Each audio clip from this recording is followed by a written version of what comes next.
അസ്സലാമു അലൈക്കും. നിനക്കറിയില്ല എൻ്റെ അവസ്ഥ മാഹിനെ. എൻ്റെ കുഞ്ഞിനെ കാണാതെ എനിക്ക് കണ്ണടക്കാൻ പോലും പറ്റില്ല. എനിക്കൊന്ന് കണ്ടേ മതിയാവൂ. ഇനി നീ സമ്മതിച്ചില്ല എങ്കിൽ ഞാൻ കണ്ടിട്ടേ പോവൂ. ഒരംഗത്തിനെന്ന പോലെ ഉവൈസുമാവിൻ്റെ നേർക്കുനേർ നിന്നു. എന്നാലേ നീ കണ്ണടക്കണ്ട. നാളെ മോളെ കണ്ടിട്ട് കണ്ണടച്ചാൽ മതി. നിന്നേക്കാൾ നോവുണ്ട് എൻ്റെ പെങ്ങൾക്ക്. അറിയോ നിനക്ക്? നൊന്ത് പ്രസവിച്ച ഉമ്മയുടെ വേദന അറിയൂടോ തനിക്ക്? ഉള്ളു നീറിപ്പുകയെന്നൊരു പെണ്ണുണ്ടകത്ത്. 3 മക്കളെയും ചേർത്ത് പിടിച്ച് കരഞ്ഞു തളർന്ന ഒരു പെണ്ണ്. കണ്ണിൽ ചോരയില്ലാതെ നിൻ്റെ അനിയനെ പണത്തിൻ്റെ പേര് പറഞ്ഞ് ഒഴിവാക്കിയ ഒരു പെണ്ണ്. ഉപ്പയും ഉമ്മയും നഷ്ടപ്പെട്ട അവൾക്ക് നേരെ വിവാഹമോചനം എന്ന പടുകുഴിയിൽ ഇറക്കി നിർത്തിയ നീയൊക്കെ ഈ പാപങ്ങളെ എവിടെ കൊണ്ടുപോയി കളയടോ? തനിക്കൊരു കുഞ്ഞുണ്ടായിരുന്നെങ്കിൽ ഈ മോളെ നീ കൂടെ നിർത്തുമായിരുന്നോ? ഒരിക്കലുമില്ല. 2 മക്കളെ കളഞ്ഞതുപോലെ അവളെയും നിങ്ങളിവിടെ ഇട്ടിട്ട് പോവേന്ന്. ഛേ, നാണം കെട്ട വർഗം. സ്നേഹത്തിൻ്റെ പേരും പറഞ്ഞ് വന്നിരിക്കുന്നു. ഛൂ! കാർക്കിച്ച് തുപ്പിയിരുന്നു മാഹിൻ. അത്രയ്ക്ക് രോഷം അവനുള്ളിൽ പുകഞ്ഞു തുടങ്ങി. ഡാ ജുനൈ, കുഞ്ഞുങ്ങൾക്ക് മുലയൂട്ടാൻ അവരെ കെയർ ചെയ്യുന്ന ഫീഡിംഗ് മാംസ് ഉണ്ടെന്നറിഞ്ഞു. സാലറി കുറച്ച് കൂടുതലാണ്, എങ്കിലും നല്ല സർവീസാണെന്നാണ് കേട്ടത്. ഗ്രൂപ്പിൽ വന്നൊരു മെസ്സേജിനെ കുറിച്ച് ജുനൈസിനോട് പറയുകയായിരുന്നു അവൻ്റെ കൂട്ടുകാരൻ റാസി. എടാ, ഫീഡിംഗ് മാം എന്നൊക്കെ പറഞ്ഞാൽ ഞാനിതൊക്കെ ആദ്യമായിട്ട് കേൾക്കുക റാസി. 6 മാസം 1 വർഷം എന്നൊക്കെ കണക്ക് വെച്ച് ഫീഡ് ചെയ്യാൻ അഗ്രിമെൻ്റ് ചെയ്യും.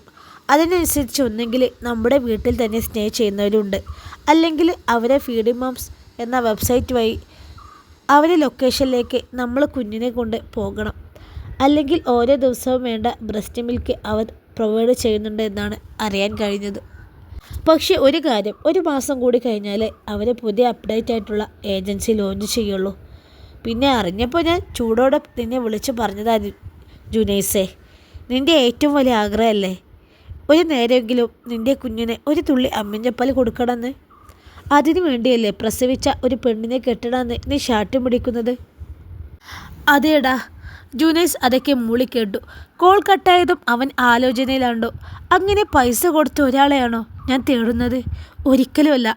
അവൾക്കൊരു ഉമ്മ കൂടെ ആവണമെന്നൊരു നിർബന്ധമുണ്ട്, അതും ജീവിതകാലം മുഴുവനും. അത്രയ്ക്ക് ഉറപ്പുള്ളൊരു ബന്ധം അവർക്കിടയിൽ ഉണ്ടാവുകയും വേണം. സുബഹി നിസ്കാരം കഴിഞ്ഞ് അന്ന് ഹാളിലെ വാതിൽ തുറന്ന് പുറത്തേക്കിറങ്ങി മാഷി. 5:30 കഴിയുമ്പോഴേക്കും പാൽ വരും. മതിലിന് മുകളിൽ വെച്ച് പോകലാണ്. ഇക്കാക്ക വന്നതിൽ പിന്നെ തുടങ്ങിയ ഏർപ്പാടാണ്. മക്കൾക്ക് കൊടുക്കാനും രാവിലത്തെ ചായക്കും. സിറ്റ് ഔട്ടിൽ ലൈറ്റ് ഓഫാക്കി തിരിയുമ്പോഴാണ് കാലെന്തിലോ തട്ടിയത്. പെട്ടെന്ന് കാൽ വലിച്ച് അവിടേക്ക് നോക്കുമ്പോൾ ആരോ കിടക്കുന്നു. യാ അല്ലാ! കൈകൊണ്ട് വാ പൊത്തിപ്പിടിച്ച് അവളെ ചുറ്റിനും നോക്കി. നേരം വെളുക്കാൻ ഇനിയും സമയമുണ്ട്. ഇരുട്ടിൽ അവളൊന്ന് പിറകോട്ട് കാൽ വെച്ചു. അപ്പോഴേക്കും താഴെ കിടന്ന ആൾ ഒന്ന് ഞെരങ്ങി കണ്ണു തുറന്നിരുന്നു. ചുറ്റിനും ഒന്ന് നോക്കി ആ രൂപം ചാടി എഴുന്നേറ്റതും മാഷി അറിയാതെ ഒച്ച വെച്ച് പോയിരുന്നു. പക്ഷേ ശബ്ദം പുറത്തേക്ക് വരാതെ ഒന്ന് അനങ്ങാൻ കൂടി വയ്യാതെ അവളൊരു നിമിഷം നിന്നുപോയി. ആ ഇരുട്ടിലും കൈസിൻ്റെ രൂപമാണ് അവളുടെ ഉള്ളിൽ പെട്ടെന്ന് മിന്നിമാഞ്ഞത്. ഹൃദയം കൊണ്ട് മറക്കാൻ കഴിയാത്ത ഒരുപാട് ഓർമ്മകൾ, കണ്ണീരിൻ്റെ നനവും. പക്ഷേ ഇപ്പോൾ തനിക്കത് അന്യമാണല്ലോ എന്ന ബോധം വന്നതും അവൾ വേഗം അവനിൽ നിന്നും തിരിഞ്ഞു. മാഷി, ഇത് ഞാനാ, ഉവൈസ്. അവളുടെ ഉള്ളറിഞ്ഞ പോലെ അവൻ പറഞ്ഞു. എനിക്ക് മോളെ കാണണം മാഷി. ഇന്നലെ വന്നതാ ഞാൻ. അവൾ കൂടെ ഇല്ലാതെ എനിക്ക് പറ്റില്ല മാഷി, പ്ലീസ്. ഇടറുന്ന അവൻ്റെ സ്വരം കേൾക്കെ അവളൊന്ന് പകച്ചു. ഉവൈസ്ക, മോള് അകത്ത് റൂമിലുണ്ട്, കയറിക്കണ്ടോ? ആദ്യത്തെ റൂമിലാ. അവന് മുമ്പിൽ നിന്ന് മാറി നിന്നവൾ പറഞ്ഞു. അവൾക്ക് അങ്ങനെ മാത്രമേ പറയാൻ അറിയുള്ളൂ. വെട്ടിപ്പിടുക്കാനാകുമായിരുന്നെങ്കിൽ അവൾക്ക് ഈ ഗതി വരില്ലായിരുന്നു. ഉവൈസ് റൂമിൽ കയറി. 0 ബൾബിൻ്റെ ചെറുവട്ടം അവിടെ പരന്നിട്ടുണ്ട്. 2 ആങ്ങളമാർക്കും ഇടയിലായി മോളുടെ കിടപ്പ്. മതിലോരം ചേർത്ത് കിടത്തിയിട്ടുണ്ട് കുഞ്ഞുമോനെ. അതിനപ്പുറം ഒരു തലയണ വെച്ചിട്ടുണ്ട്. ഉറക്കിൽ മോളുടെ കാലൊന്നും കുഞ്ഞിൻ്റെ പുറത്ത് വീഴാതിരിക്കാനാവും. മോളും മുസമ്മവും കെട്ടിപ്പിടിച്ചാണ് കിടപ്പ്. ഒരാളുടെ കാൽ മറ്റൊരാളുടെ മുകളിലായിട്ടാണ്. നിഷ്കളങ്കമായ രംഗം കണ്ടപ്പോൾ തന്നെ മനസ്സൊന്ന് തണുത്തുപോയി ഉവൈസിൻ്റെ. മുസമ്മുവിൻ്റെ അരികിൽ കുറച്ച് കിടപ്പുണ്ട്. എന്തോ അവർക്കൊപ്പം ഒന്ന് കിടക്കാൻ തോന്നിപ്പോയി അവനിക്ക്. എൻ്റെ മക്കളായിരുന്നു ഇവരെങ്കിൽ. ഒരു മാത്ര അവൻ്റെ കണ്ണൊന്ന് നിറഞ്ഞു. പിന്നെ മോൻ്റെ അരികിലേക്ക് ചെന്ന് അവൻ്റെ കവിളിൽ ഒരു ഉമ്മ കൊടുത്ത് മോളെ ഒന്ന് തലോടി കുഞ്ഞിനെ അരുമയോടെ ഒന്ന് നോക്കി അവർക്കടുത്ത് കിടന്ന ഉവൈസ്. മക്കളില്ല എന്നത് വല്ലാത്തൊരു അവസ്ഥയാണ്. അത് അനുഭവിക്കുന്നവർക്ക് മാത്രമേ അറിയൂ അതിൻ്റെ കാഠിന്യം. മറ്റുള്ളവർക്ക് മുമ്പിൽ ചിരിക്കുമ്പോഴും ഉള്ളു പൊള്ളുന്ന വേദനയുണ്ടതിന്. നിറഞ്ഞ കണ്ണുകൾ മെല്ലെ അടച്ച് കുറച്ചു നേരത്തേക്ക് ഈ 3 മക്കളെയും ഉപ്പയായി അവൻ അവിടെ കിടന്നു. മെല്ലെ മെല്ലെ അവൻ ഉറക്കിലേക്ക് പോയി. തിളഞ്ഞു പൊങ്ങുന്ന പാലിലേക്ക് തന്നെ നോട്ടമെറിഞ്ഞ് നിൽക്കുകയാണ് മാഷി. പക്ഷെ അവളുടെ മനസ്സ് ഇപ്പോഴും മറ്റെവിടെയോ കുരുങ്ങിക്കിടക്കുന്നുണ്ട്. പാല് തിളച്ചു തൂകിയതും മാഹിൻ ഗ്യാസ് ഓഫ് ചെയ്തതും അവൾ അറിഞ്ഞില്ല. അപ്പോഴും ഓരോ ചിന്തകളിൽ കുടുങ്ങിക്കിടക്കുകയായിരുന്നു അവൾ. അല്ല മാഷി, പാലും അടുപ്പിൽ വെച്ച് എന്താ സ്വപ്നം കണ്ടു നിൽക്കാണോ? അവളെ ഒന്ന് തട്ടി വിളിച്ചുകൊണ്ട് മാഹിൻ അല്പം ദേഷ്യത്തിൽ തന്നെ ചോദിച്ചു. എന്താ ഇക്കക്ക? ഒരു നെട്ടലോടെ വേഗം അവളവനെ നോക്കി. ഈ പാല് തിളച്ച് തൂവിയിട്ടും അറിയാതെ നീ എന്ത് ചിന്തിച്ച് നിൽക്കാന്ന്? പഠിച്ചോനെ, പാല് ഗ്യാസിലേക്ക് കണ്ടെത്തിയതും അവൾ വേഗം നെട്ടിയിരുന്നു. വേഗം തന്നെ പാൽപാത്രം കൈക്കൊണ്ടെടുത്ത് അടുപ്പിൽ നിന്ന് മാറ്റുകയും ചെയ്തു. പാത്രം എടുത്ത് മാറ്റിയതിന് ശേഷമാണ് ചൂട് പാത്രമാണെന്നും തൻ്റെ കൈപ്പൊള്ളിയെന്നും അവൾക്ക് മനസ്സിലാവുന്നത്. ഒരു ചെറു പുകച്ചിൽ കയ്യിൽ വന്നു തുടങ്ങി. അവൾ ദയനീയമായി മാഹിനെ നോക്കി. അവളെ പ്രവൃത്തി കണ്ട് വീണ്ടും കലി കയറി തുടങ്ങിയിരുന്നു അവന്. നിനക്കെന്താ വട്ടാണോ മാഷി? നിനക്ക് ബോധം നഷ്ടപ്പെട്ടോ? അതും കൂടി കേട്ടതും അവളൊന്ന് വിതുമ്പി. കൊച്ചു കുഞ്ഞിനെ പോലെ അവളെ കാണെ മാഹിൻ്റെ മനസ്സൊന്ന് തണുത്തു. തൻ്റെ കുഞ്ഞു മാഷിയെ ഓർമ്മ വന്നു അവന്. അവൾക്ക് ഇഷ്ടമുള്ളവർ ആരെങ്കിലും അവളെ വഴക്ക് പറഞ്ഞാലോ അല്ലെങ്കിൽ ഒന്ന് കണ്ണുരിട്ട് നോക്കിയാലോ? ചുണ്ടു കൂട്ടിപ്പിടിച്ച് കണ്ണു നിറച്ചിട്ട് നിൽപ്പുണ്ട്. ആദ്യം തല കുനിച്ച് നിന്നിട്ട് കുറച്ച് സമയം കഴിഞ്ഞ് കണ്ണു മാത്രം ഉയർത്തി ഒരു നോട്ടമുണ്ട്. അപ്പോൾ പുറത്തേക്ക് ചാടും എന്ന പോലെ കണ്ണു നിറയെ കണ്ണു തുളുമ്പി നിൽക്കുന്നുണ്ടാവും. ആര് കണ്ടാലും ഒന്ന് കൊഞ്ചിച്ചു പോകുന്ന നിൽപ്പ്. അതേപോലെ ആ കണ്ണുകൾ മാത്രമൊന്ന് ഉയർത്തി അവളൊന്ന് നോക്കി. ചുണ്ടുകൾ പരിഭവം കൊണ്ട് കൂട്ടിപ്പിടിച്ച് വെച്ചിട്ടുണ്ട്. അവന് ചിരി വന്നു. ഒരു മാറ്റവും ഇല്ലാലേ? ചിരിച്ചുകൊണ്ട് തന്നെയാണ് അവനത് പറഞ്ഞത്. ആ ചിരിയിൽ അവളും മലിഞ്ഞുപോയി. മനസ്സിലുള്ളതെല്ലാം മാഞ്ഞതുപോലെ. ഇപ്പോൾ തൻ്റെ ഇക്കാക്കയും താനും മാത്രമാണെന്ന് തോന്നിപ്പോയി. കളിച്ചിരികൾ നിറഞ്ഞ തങ്ങളുടെ പഴയ സ്വർഗത്തിലാണെന്ന് വെറുതെ അവൾക്ക് തോന്നിപ്പോയി. വെറുതെ കബോർഡ് തുറന്ന് അതിൽ നിന്നും ഏതോ ഒരു ഓയിൻമെൻറ്റ് തപ്പിയെടുത്ത് തൻ്റെ കൈകളിൽ പുരട്ടിത്തരുന്നവനെ അവൾ കൊതിയോടെ നോക്കി. സ്നേഹവും അനുകമ്പയും പരിഗണനയും ഒന്നും കിട്ടാതെ മരവിച്ച ദിനങ്ങൾക്കിടയിൽ ചേർത്ത് വെക്കാനെന്ന പോലെ. ഉമ്മച്ചിയെ ചിണുങ്ങിക്കൊണ്ട് മുസമ്മു അരികിലേക്ക് ഒന്ന് പരുതി ഉമ്മച്ചിയെ കെട്ടിപ്പിടിച്ച് കിടക്കാൻ. അടുത്ത് ആരോ ഉണ്ട് എന്ന് അവൻ കണ്ണു തുറക്കാതെ തന്നെ തിരിഞ്ഞു വന്ന് ആ ഉടലിനെ ചുറ്റിപ്പിടിച്ചു. പിന്നെ അവളുടെ മാറിനായി അവൻ പരുതി. 2.5 വയസ്സായെങ്കിലും ചിലപ്പോഴൊക്കെ അവൻ നൈസായിട്ട് പാല് കുടിക്കാറുണ്ട്. അവന് കണ്ണടച്ച് കിടക്കുന്നത് കൊണ്ട് ഉമ്മച്ചി കാണില്ല എന്ന മട്ടാണ് ചെക്കൻ. ദൃഢമായ ശരീരത്തിലൂടെ അവൻ്റെ കുഞ്ഞു കൈകൾ പരതിക്കൊണ്ടിരുന്നു. ഉവൈസിന് ശരീരത്തിൽ ഇക്കിളി അനുഭവപ്പെട്ടു. ആ ഉറക്കിലും അവൻ അറിയാതെ ചിരിക്കുന്നുണ്ടായിരുന്നു. ഉമ്മച്ചി തിരഞ്ഞു കിടക്കാമെന്ന് കരുതി മുസമ്മു അവളുടെ ദേഹത്തേക്ക് കയറിക്കിടന്നു. ഒരു സുഖവുമില്ല. അപ്പോഴേക്കും ഉവൈസ് കണ്ണു തുറന്നു. ഉമ്മച്ചി! വീണ്ടും നെഞ്ചിലേക്ക് പതുങ്ങി അവൻ വിളിച്ചു. ഉവൈസ് അവനെ ഉറുകെ പുണർന്നു. മെല്ലെ അവൻ്റെ പുറത്ത് തട്ടിക്കൊടുത്തു. ചെറു തണുപ്പിൽ അവൻ്റെ ചൂടിലേക്ക് മുസമ്മു ചേർന്ന് കിടന്നു. ഒരു ഉപ്പായാൽ എന്നും ഇതുപോലെ നമ്മളെ ചുറ്റി അവരുണ്ടാവും. കൈസേ, ഈ ഭാഗ്യങ്ങളൊക്കെ എന്നെ വിട്ട് കളഞ്ഞല്ലോടാ. പാൽമണം പോലും മാറാത്ത ഈ പൈതലിനെ പോലും നിനക്ക് കാണാതെ ഇരിക്കാൻ മാത്രം നിന്റെ ഹൃദയം കറുത്തുപോയോ? മാർദ്ദവമില്ലാത്ത നെഞ്ചിൽ ഒരു സുഖവുമില്ലാതെ മുസമ്മു മെല്ലെ കണ്ണു തുറന്നു. ഒന്ന് ഞെളിപിരി കൊണ്ടവൻ എഴുന്നേറ്റ് ചുറ്റും നോക്കി. ഇത്താത്ത അടുത്ത് കിടപ്പുണ്ട്. മെല്ലെ അവളെ തോണ്ടി വിളിച്ചു. താത്ത! അവളുടെ മുടിയിൽ പിടിച്ചും വലിച്ചും കണ്ണിൽ കുത്തി നോക്കിയും അവൾക്ക് ഉമ്മ കൊടുത്തും അവളെ ഉണർത്താൻ ശ്രമിക്കുന്നുണ്ട് അവൻ. എന്നിട്ടും സുഖമുള്ളൊരു ഉറക്കിലാണ് അവൻ. അവൻ്റെ കാട്ടിക്കൂട്ടൽ കണ്ട് ഉവൈസ് മെല്ലെ അവനൊന്ന് തോണ്ടി. തിരിഞ്ഞൊന്ന് നോക്കിയതും അവനൊന്ന് നെട്ടി. ഒരു പകപ്പോടെ കൈസിന് നോക്കി. ഇപ്പ ഉമ്മച്ചിയുടെ ഫോണിൽ എന്നും കാണുന്ന മുഖം പോലെ. അപ്പോഴേക്കും അവൻ്റെ ഉപ്പ എന്ന വിളിയിൽ ഉവൈസിൻ്റെ മുഖത്തൊരു പുഞ്ചിരി വിരിഞ്ഞു. മുസമ്മു! ആർദ്രമായി അവൻ വിളിച്ചു. കൂടെ മോനെ നേരെ കൈകൾ നീട്ടി അവനെ മാടി വിളിച്ചു. കുറച്ചു നേരത്തേക്ക് ഒരു മാന്ത്രിക ലോകത്തായി പോയി ഉവൈസ്. അത്രയ്ക്കും ഹൃദയം നിറഞ്ഞു കവിയുന്നുണ്ട്. ഈ മക്കളൊക്കെ എൻ്റെ ആയിരുന്നെങ്കിൽ എന്നവൻ മനസ്സാലെ ആഗ്രഹിച്ചു. കിട്ടാത്തത് കിട്ടുമ്പോൾ തോന്നുന്ന എല്ലാ ആകാംക്ഷയും അവൻ്റെ ഓരോ ഭാവത്തിലും പ്രതിഫലിച്ചു. നിമിഷ നേരങ്ങൾ കൊണ്ട് തകർന്നു വീഴുന്ന ഒരു മായിക കാഴ്ച പോലെ അവൻ മോനെയെടുത്ത് നെഞ്ചിലേക്ക് ചേർത്തു. മാഷിയുടെ റൂമിൽ നിന്നും കേൾക്കുന്ന ചിരി ഒച്ചകൾ പതിവിലും ഉച്ചത്തിലായിരുന്നു. മോളും മുസമ്മവും നിർത്താതെ ചിരിക്കുന്നുണ്ട്, എന്തൊക്കെയോ പറയുന്നുണ്ട്. ഒന്നും വ്യക്തമല്ലെങ്കിലും അടുക്കളയിലും അത് കേൾക്കാമായിരുന്നു. മാഹിൻ മെല്ലെ അങ്ങോട്ട് തിരിഞ്ഞു. പിന്നെ മാഷിയൊന്ന് നോക്കി. ഉവൈസ് ഉണ്ടോ അവിടെ? അല്പം ദേഷ്യത്തിൽ തന്നെയാണ് അവനത് ചോദിച്ചത്. അത് ഇക്കാക്ക, രാവിലെ ഞാൻ വാതിൽ തുറന്നപ്പോൾ തറയിൽ കിടക്കുന്ന കണ്ടപ്പോൾ മോളെ കാണുമെന്ന് പറഞ്ഞ്. വിക്കി എന്തൊക്കെയോ പറഞ്ഞൊപ്പിക്കുന്നവളെ അവൻ രൂക്ഷമായി നോക്കി. നിർത്തിക്കോ മാഷി നീ. അവനൊക്കെ ഒരു വട്ടമെങ്കിലും ഈ മക്കളെ തിരിഞ്ഞു നോക്കിയോ? നിന്റെ മോളെയെങ്കിലും ഒന്ന് കാണാൻ നിനക്ക് പറ്റിയിട്ടുണ്ടോ? ഇല്ലല്ലോ. ദേഷ്യം തീരുന്നതുവരെ അവൻ എന്തൊക്കെയോ പറഞ്ഞു കൂട്ടി. അവളൊന്നും മിണ്ടാതെ എല്ലാം കേട്ടുനിന്നു.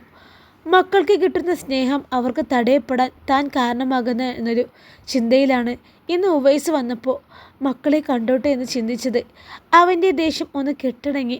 അപ്പോഴും അവൾ അവനെ തന്നെ നോക്കി നിൽപ്പാണ്. അവർ കാണിച്ച പോലെ തന്നെ അല്ലേ ഇക്കാക്കയും എന്നെ ഇട്ടുപോയത്?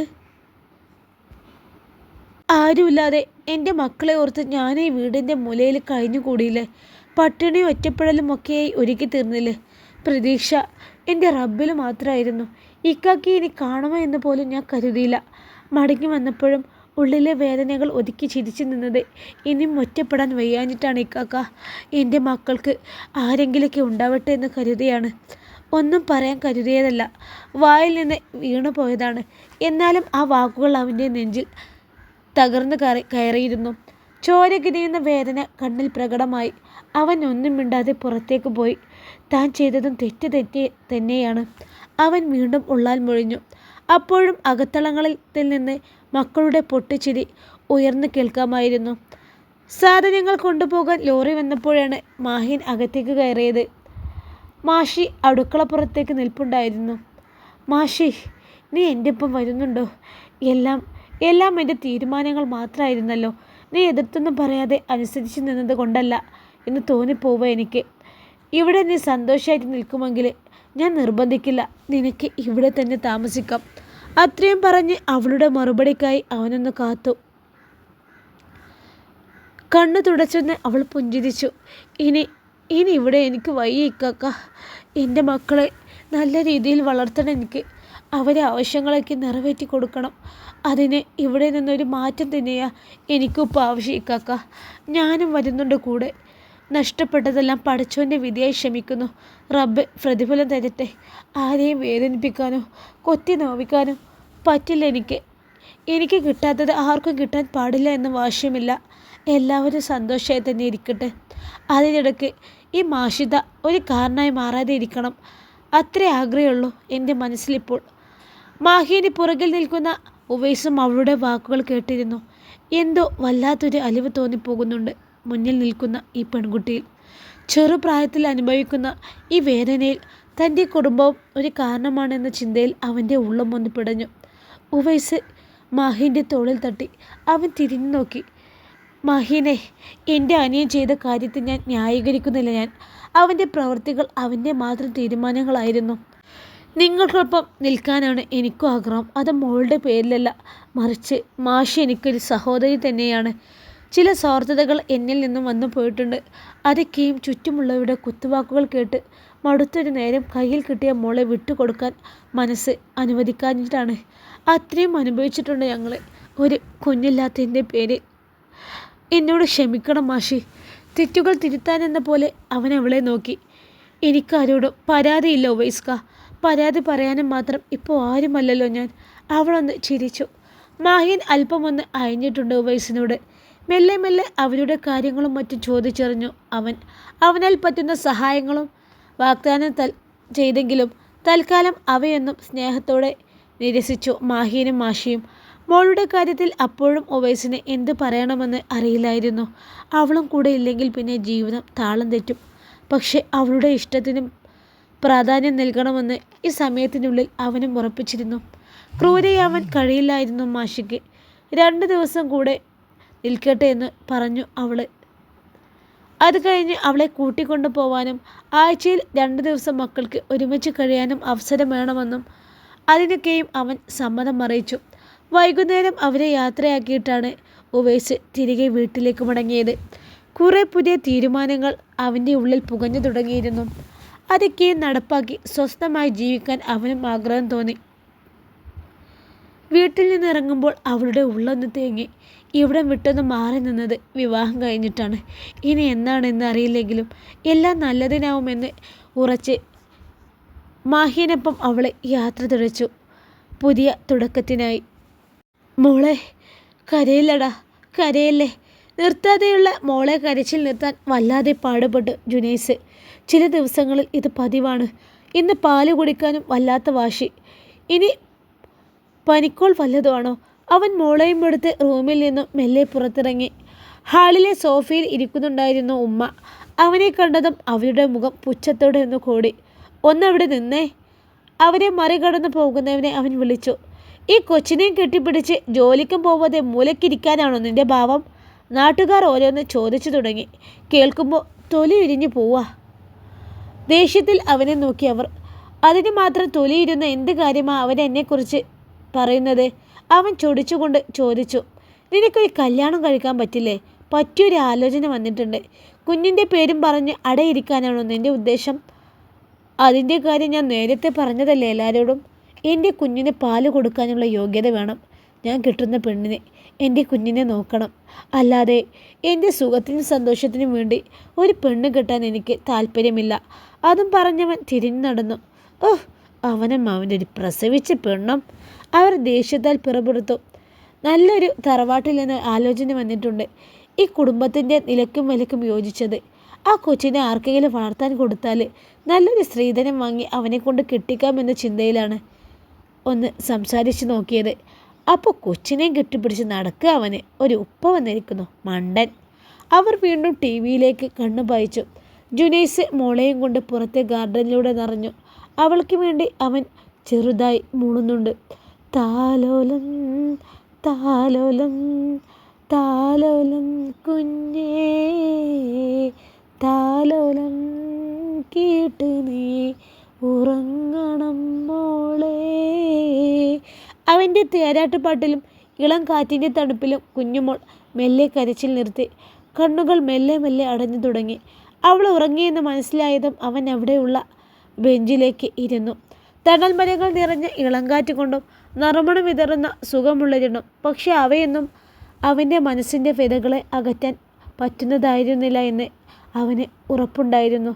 ജീവിതം ഒരർത്ഥവും കൂടാതെ മുന്നോട്ട് ചലിക്കുന്നുണ്ട്.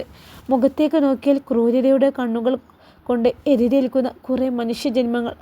ഒന്നിൻ്റെ പേരിലും സന്തോഷമെന്നത് ഒരു മറക്കപ്പുറം ഒളിഞ്ഞു നിൽക്കുന്നുണ്ട്. ഇനി എത്ര നാൾ? മോളുമായി ഇരുന്നിടത്ത് നിന്നും എഴുന്നേറ്റ് അവൻ. എൻ്റെ റബ്ബേ, ഒന്ന് ഉള്ള തുറന്നൊരു സന്തോഷം വന്ന് ചേരുക എന്നാണ്. കണ്ണുനീർ കൈകൊണ്ട് തുടച്ചു അവൻ. മാഷി, രാത്രിയിലേക്കുള്ള ഫുഡ് വാങ്ങണോ അതോ കഴിച്ചിട്ട് പോയാൽ മതിയോ? എന്താ വേണ്ടേ? വാങ്ങിയാൽ മതി ഇക്കാക്ക. ഉറക്കം പിടിച്ചിരിക്കുന്ന മക്കളെയും കൊണ്ട് ഇനി കഴിക്കാനിറങ്ങിയാൽ പിന്നെ അവിടെ കിടന്ന ബഹളവും കരച്ചിലുമൊക്കെ ആവും. അതിനോട് യോജിച്ചു കൊണ്ട് അടുത്ത് കണ്ടൊരു ഫാമിലി റെസ്റ്റോറൻറ്റ് വണ്ടി ഒതുക്കി പാർസൽ വാങ്ങിയിരുന്നു അവൻ. ഒരു 10 മിനിറ്റ് കൂടി മാഷിയെ അവിടെയാക്കി തനിക്ക് ഇന്ന് തന്നെ പോകണം. ആ കാര്യങ്ങളൊക്കെ നേരത്തെ തന്നെ മാഷിയോട് സംസാരിച്ചിരുന്നു. നാളെ രാവിലെ തന്നെ പുതിയ ഓഫീസിൽ ജോയിൻ ചെയ്യണം. പുതിയ പ്രൊജക്റ്റുകളൊക്കെ ക്ലിയർ ചെയ്യണം. ഇനി സമാധാനത്തോടെ ജോലിയിൽ ശ്രദ്ധിക്കണം. അതോടൊപ്പം മാഷിക്കൊരു സഹായത്തിന് ആരെയെങ്കിലും കിട്ടുമോ എന്ന് കൂടി നോക്കണം. ഒറ്റയ്ക്കായാലും ശരിയാവില്ല. തനിക്കൊന്ന് വരാൻ പറ്റിയില്ലെങ്കിലും അവൾക്കൊരു അപരിചിതവും ഉണ്ടാവാതെ കാര്യങ്ങളൊക്കെ ചെയ്യാൻ പറ്റണം. 6 മണി ആയപ്പോഴേക്കും പുതിയ താമസ സ്ഥലത്തേക്ക് അവർ എത്തിച്ചേർന്നു. അതിനു മുമ്പേ തന്നെ വീട്ടു സാധനങ്ങളും മറ്റും എത്തിയിരുന്നു. അതൊക്കെ സെറ്റാക്കിയിട്ട് അവർ തിരികെ പോവുകയും ചെയ്തു. ബാങ്ക് വിളിക്കും മുമ്പേ വീട്ടിൽ കയറാൻ വേണ്ടി അവർ വേഗം തന്നെ ഇറങ്ങി. മാഹിൻ വേഗം തന്നെ തൊട്ടടുത്തുള്ള വലിയ വീടിനെ ലക്ഷ്യം വെച്ച് നടന്നു. മുമ്പ് ഒരു തവണ വന്ന് കണ്ടിരുന്നു. ഇവിടെയൊക്കെയും ഇവിടുത്തെ ഉപ്പയുമായിട്ട് വീടിൻ്റെ കാര്യങ്ങളും സംസാരിച്ച് വെച്ചിട്ടുള്ളതാണ്. അവരുടെ മോൻ്റെ പ്രോപ്പർട്ടി ആണെന്നും അയാളുടെ സമ്മതം കിട്ടിയ ശേഷമേ വീട് തരുള്ളൂ എന്നും പറഞ്ഞിരുന്നു. പിറ്റേന്ന് വിളിച്ച് വീട് റെൻറ്റിന് തരുന്നതിൽ കുഴപ്പമില്ല എന്ന് പറഞ്ഞിരുന്നു. പെങ്ങളും മക്കളും മാത്രമേ കാണുള്ളൂ എന്ന്. എന്നും അളിയൻ ഗൾഫിലാണെന്നും ഒരു നുണ പറയേണ്ടി വന്നു. ഇല്ലെങ്കിൽ ചിലപ്പോൾ അവർ സമ്മതിച്ചില്ല എങ്കിലോ. എന്തായാലും വീടൊന്ന് വൃത്തിയാക്കി തരാനായി പറഞ്ഞിരുന്നു. പെയിൻ്റൊക്കെ അടിച്ച് അല്ലറ ചില്ലറ മെയിൻ്റെയ്ൻസൊക്കെ ചെയ്ത് വൃത്തിയാക്കിയിട്ടുണ്ട് വീട്. ഈ വീടിന് ചുറ്റും അരമതിൽ മാത്രമേ ഉള്ളൂ. 2 വീടുകളും ഉൾപ്പെടുത്തി വലിയ മതിൽ കെട്ടും. CCTV ഉൾപ്പെടെയുള്ള സജ്ജീകരണങ്ങളുമുണ്ട്. അതുകൊണ്ട് വേറെ പേടിക്കേണ്ട ആവശ്യമൊന്നുമില്ല. ഇവിടെ നിന്ന് നോക്കിയാൽ തന്നെ ഓണറിൻ്റെ വീട് കാണാം. അവിടുത്തെ ഉമ്മയാണ് താക്കോൽ തന്നത്. അവരും കൂടെ തന്നോടൊപ്പം ഇറങ്ങി വന്നിരുന്നു. മാഷിക്കൊന്ന് പരിചയപ്പെടുത്തി കൊടുത്തു അവരെ. പിന്നെ വരാമെന്ന് പറഞ്ഞ് അവർ മടങ്ങുമ്പോൾ നല്ല സന്തോഷം തോന്നി മാഹിന്. നല്ലൊരു സ്ത്രീ. മനസ്സുകൊണ്ട് അവരെയൊന്ന് അവൻ വിലയിരുത്തി. അകത്ത് കയറിയ പാടെ മക്കളെ കുളിപ്പിച്ച് വേഗം ആഹാരം കൊടുത്തു മാഷി. ഉറങ്ങിപ്പോയാൽ പിന്നെ ആകെ പെട്ടുപോകും അവള്. നാളെ സുബഹി കഴിഞ്ഞ് തീ കത്തിക്കാം മാഷി. തൽക്കാലം ഞാനില്ലെങ്കിലും ഉടനെ ഞാൻ വരാൻ കേട്ടോ. ആഹാരം കഴിച്ച് മക്കൾക്കെല്ലാം ഉമ്മയും കൊടുത്താണ് അവിടെ നിന്ന് ഇറങ്ങുമ്പോൾ മനസ്സിനൊരു നിർവൃതി ഉണ്ടായിരുന്നു അവന്. ഒരാഴ്ചത്തെ ഓട്ടപ്പാച്ചിലിൽ തൻ്റെ പെണ്ണിനെ പോലും ഒന്ന് നല്ലതുപോലെ വിളിച്ച് സംസാരിച്ചിട്ടില്ല. പിണക്കത്തിലാവും. പിണക്കൊക്കെ മാറ്റി ഒന്ന് സ്വസ്ഥമായിട്ട് ഉറങ്ങണം. അവളുടെ മുഖം മനസ്സിൽ തെളിഞ്ഞതും ഹൃദയത്തിലൊരു മഞ്ഞുതുള്ളി വീണ സുഖം തോന്നി മാഹിന്. ഇൻഷാ അല്ലാഹ് ഈ കഥയുടെ ബാക്കി ഭാഗവുമായി നാളെ കാണാം. അസ്സലാമു അലൈക്കും. എല്ലാവരും ലൈക്കും ഷെയറൊക്കെ ചെയ്യണേ.